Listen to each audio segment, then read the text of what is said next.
Oh shit, here we go again. Welcome back to college football, where we are reminded every year that preseason rankings don't matter. Don't believe me? What in the blue hell was this, Broncos? I expected to see some steps back after losing Genty, but he was seriously the only thing you had that was keeping the offense together? Holy shit, guys. Maddox Madsen is a good quarterback, but he's not a damn miracle worker here. Once again, turnovers lead to losses. I won't take anything away from South Florida here. This was an excellent win for them, and they deserve it, but clearly Boise State isn't top 25 material. Biggest takeaway from this game? The group of 5 playoff spot is now wide open. I have no damn clue who will get it at this point, and I'm perfectly fine with that. Boise State isn't dead by any means. They can still win out and sneak into the playoffs, but winning out is the only way they make it back at this point. Baylor still doesn't have a goddamn defense. In other news, grass is green, the sky is blue, sugar is sweet, and Jackson Arnold fucking destroyed you. The Oklahoma transfer quarterback scored 2 rushing touchdowns himself while also going 11 for 17 on pass attempts. Dude looked happier than a pig in shit. It's not like Baylor didn't try here, but if you only convert 3 out of 6 fourth down plays, it's going to be a long goddamn night. 2 out of their 3 fourth down failures resulted in Auburn scoring 10 points. 4th and 3 at your own 44, and 4th and goal at their own 3. You know, Baylor, I understand the one on the 44-yard line, but why in the fuck don't you take the damn points? Inside your own 3. Auburn scored a touchdown with the momentum from the turnover. Play that moment differently, and your chances to win this game get much higher. I know you were being more aggressive on offense to compensate for a weak defense. Hell, your coach said as much after the game. But you need to execute on those 4th downs, or else you're giving Auburn gasoline to pour on the fire. Baylor failed so hard here, they made Hugh Freeze look like a competent head coach. Hugh fucking Freeze. At least Baylor's season isn't nearly fucked like Boise. I mean, you are in the Big 12 still. Legitimately, this was a great game and one where you hate to see the other side lose. Haynes King started off a little shaky on the first drive and did something he never does, fumbled the damn ball. This would result in Colorado cashing in with a touchdown pass from Caden Salter to DeClayan Taylor. Tech would keep their composure and...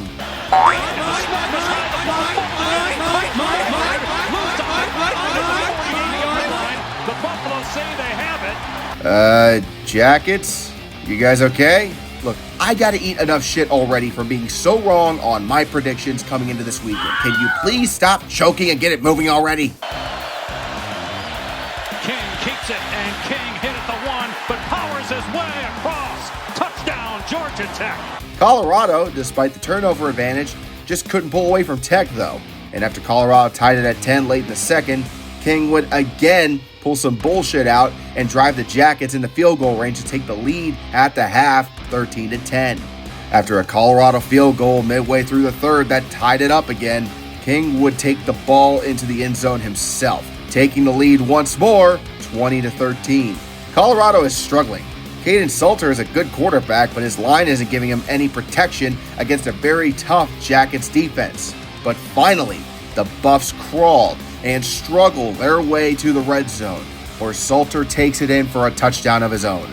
We are tied at 20, barely. Despite Georgia Tech trying to make life hell on themselves, including a legendary false start on everyone but the center, Tech's defense once more shuts down the Buffalo offense. King simply shrugs his shoulders and says, all right, that's enough of this shit, and does some Haynes King shit. Field goal will he be in a similar situation. Tech has some work to do. King keeping it. First down and more. King breaks free. Past the 20. He'll take it all the way. Touchdown, Georgia Tech.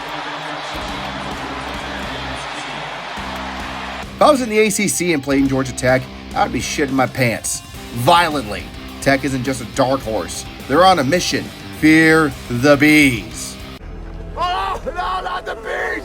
Not the bees! This is what happens when you allow the media to overblow the hype for one player just because of the name on the back of his jersey. Arch Manning has been hyped up to be the golden boy of college football ever since he came to Texas 2 years ago. I mean, he did it all the right way. Sat behind starting quarterback Quinn Ewers for 2 years, and he studied. Even got a few starts in some pointless games last year with Quinn out hurt. He has the potential to be a great quarterback. The problem? The first game of his career as the full-time starter was against Ohio State, the defending national champions. We all knew it would be tough, but he was completely shut down throughout the game. Not only was the defense not giving him options to throw the ball, but his throws were more often than not off the mark. At first, I was wondering why Stark relied so much on trying to establish a ground game. But after watching Arch in that final quarter, it's clear that he still needs more development. Could he be a Heisman caliber quarterback? Yes, but he's not right now. And by the way, Stark, you coach an awful fucking game. 2 4th and goals when you went for it rather than taking the damn points. Leaving those 6 points on the field rather than taking them, alongside the penalties you fuckers committed, is why you lost, not because of Arch. I would go into depth, but this is way too fucking big of an upset to be lumped in here. Go watch Dixieland Destruction to find out what happened. Safe to say, Alabama, you are totally fucked. I award you no points, and may God have mercy on your soul. It is the renewal of the battle for Death Valley as the Tigers take on the Tigers. It gets chaotic early as the Tigers struck the ball, giving the Tigers excellent field position. This will result in the Tigers kicking a 42-yard field goal to take a 3-0 lead over the Tigers. Will you knock it off?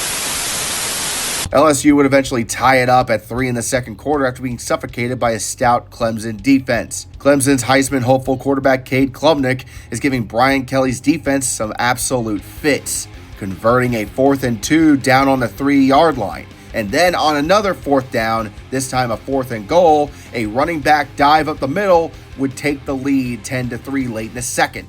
For once, LSU's defense is standing up to a quality opponent. Clemson has only been held to 10 points all game. After a missed field goal to start the second half for Clemson, Nussmeier leads LSU down the field and into the end zone with a touchdown to tie the game at 10.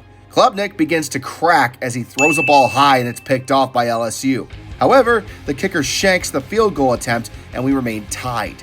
Eventually, early in the fourth, LSU drives downfield and Nussmeier throws a touchdown pass to wide receiver Trades Green to take the lead 17-10. Clemson would try all they could, with Klubnik trying his best to find a way through the LSU defense, but LSU slammed the door shut. And for the first time, Brian Kelly's LSU Tigers have won a game on the opening week of the college football season. I laughed LSU off because they can never get it together. Not because of the offense, that's always been pretty good, but because their defense has always been absolute garbage.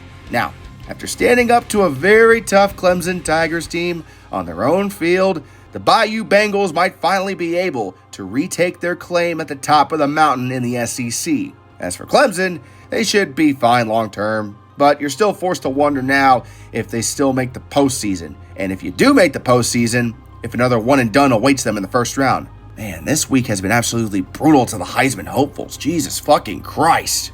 Miami is out to prove something this year, that they are back amongst college football's elite teams. While Cam Ward was a great quarterback for them last year, they would fall back into their old habit by collapsing in November. But not this year. Not with $4 million boy Carson Beck. The Georgia transfer was a hefty price to pay, but he showed them he was well worth the investment. In the drizzling rain, he would connect 2 touchdown passes to Malachi Toney and CJ Daniels, whose catch is probably already going to win catch of the season. It's still only week 1. However, Miami's defense has a problem. While Notre Dame is lacking in experience and Miami has experience in abundance, after taking the lead 21-7 in the third, their defense would completely implode in the fourth. It took CJ Carr 3 quarters to get his offense going, but once the young quarterback got hot, Miami couldn't stop him. Notre Dame would score 10 points unanswered to tie the game late in the fourth. Now it's up to Miami's new quarterback to save them and win the game. Under 2.5 to go. Back deep ball. They tackle the receiver, and there's a flag thrown on to put them back on top.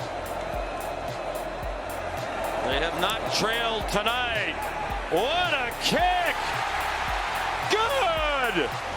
Miami is not out of the woods yet, and while it was a good win, it showed just how fragile the Hurricanes still are. They will be top 5 in the nation when the polls drop on Tuesday. The question is solely on if this momentum can actually last and take them to the ACC Championship as well as the playoffs. Then again, it's Mario Cristobal I coach still, so the odds are it'll be the same old shit by November.